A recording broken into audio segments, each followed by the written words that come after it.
Most business owners think they need more hours in the day to follow up with leads, but here's what's actually keeping them broke. It's not about time, it's about the story they tell themselves.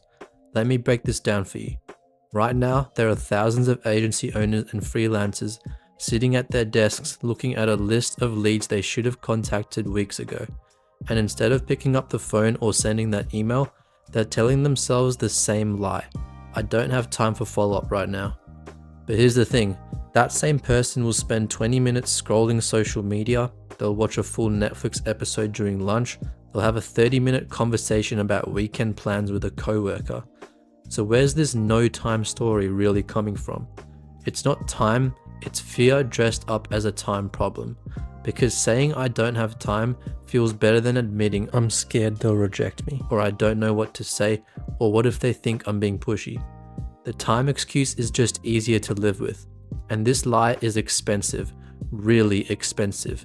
Think about it this way. Every day you don't follow up, you're basically throwing money in the trash. That hot lead from last week, they just signed with your competitor.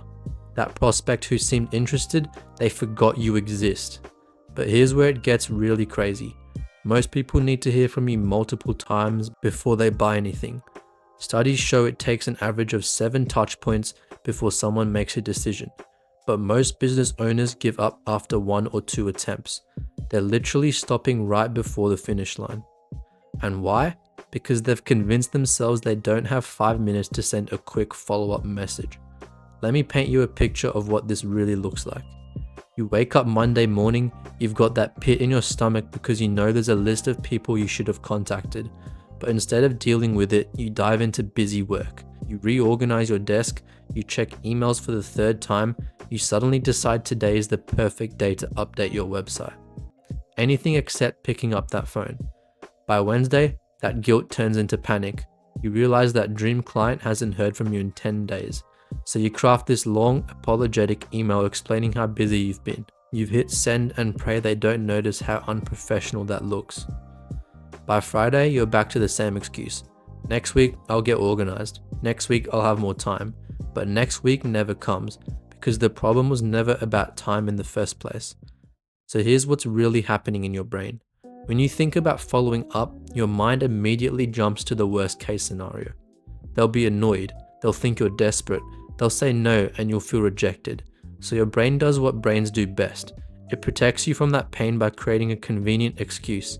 I don't have time right now. It's like your brain is saying, hey, let's avoid this uncomfortable thing by pretending we're too busy. But here's the brutal truth. While you're protecting yourself from the possibility of rejection, you're guaranteeing yourself something worse, being broke. Because every follow-up you skip is money walking out the door. Every lead you don't contact is choosing someone else. Every day you wait is another day your competitors are building relationships with your potential clients. And the worst part, the follow-up you're avoiding probably takes less than you spend making excuses for not doing it. Think about this. How long does it take to send a text that says, hey, just checking in on your project timeline? Maybe 30 seconds.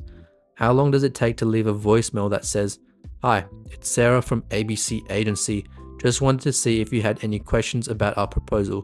1 minute tops. How long does it take to send an email with a helpful article related to their business? 3 minutes if you're being thorough. But somehow you don't have time for any of this. Meanwhile, you have time to stress about money, you have time to worry about where your next client is coming from, and you have time to feel guilty about all the people you haven't contacted. You have time for all the consequences of not following up, but not time for the follow-up itself. Does that make sense to you? Here's what I want you to understand. The most successful people in business aren't the smartest or the most talented. They're the ones who show up consistently.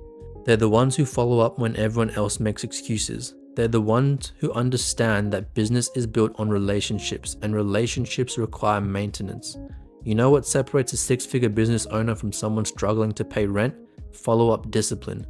The 6-figure owner sends that follow-up message even when they don't feel like it, even when they're tired, even when they're not sure what to say.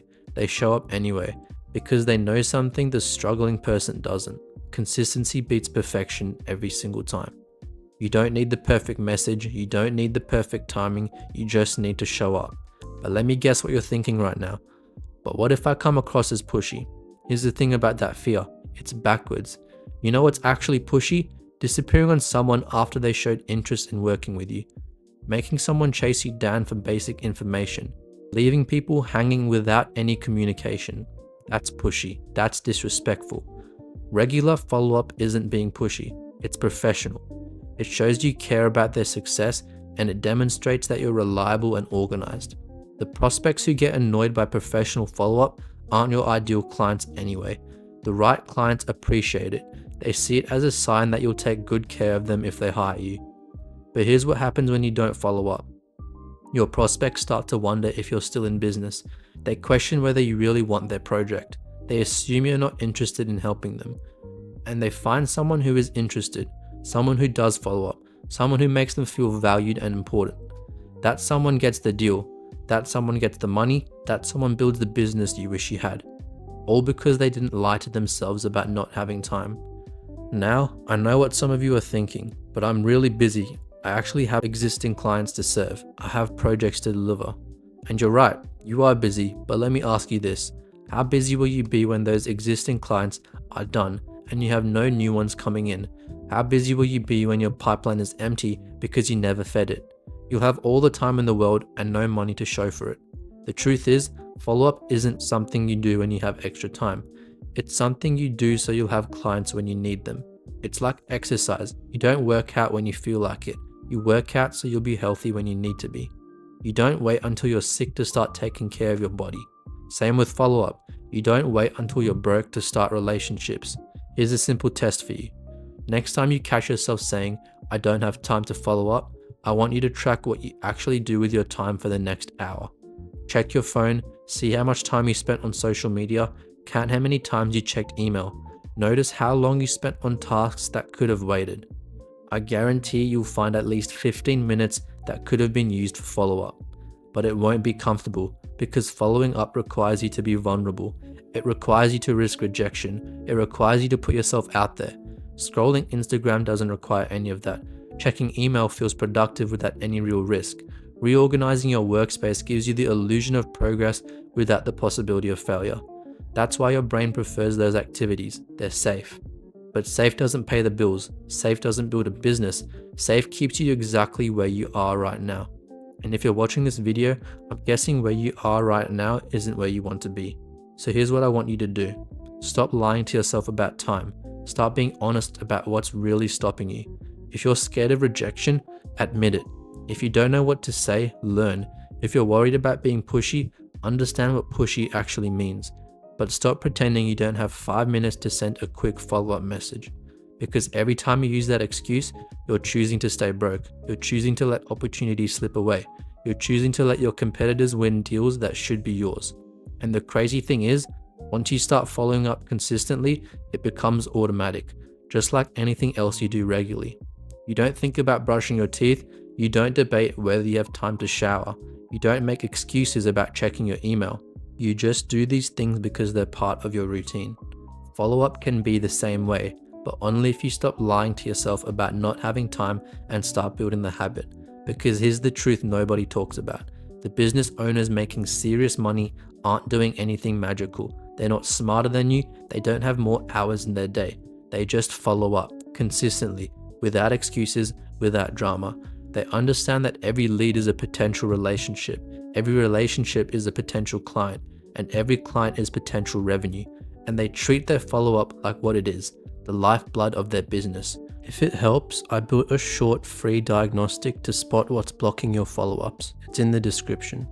So the question isn't whether you have time for follow-up, the question is whether you can afford not to make time. Because every day you don't follow up is money you're leaving on the table. Every lead you ignore is a competitor's win. Every excuse you make is a step closer to going out of business. The choice is yours. You can keep telling yourself you don't have time and watch your business struggle, or you can admit that time was never the real problem and start doing what successful business owners do. Follow up, show up, be consistent. Your future self will thank you, your bank account will thank you, and your family will thank you. But first, you have to stop lying to yourself about not having time, because the truth is, you have the same 24 hours as everyone else. The difference is how you choose to use them. And right now, you're choosing to make excuses instead of making money. It's time to make a different choice. Thanks for watching. Next up, watch my video on how Marcus fixed forgotten leads within a 15-minute daily micro task follow-up system. It's a step-by-step that doubled his monthly revenue. And if you're new here, hit subscribe for more.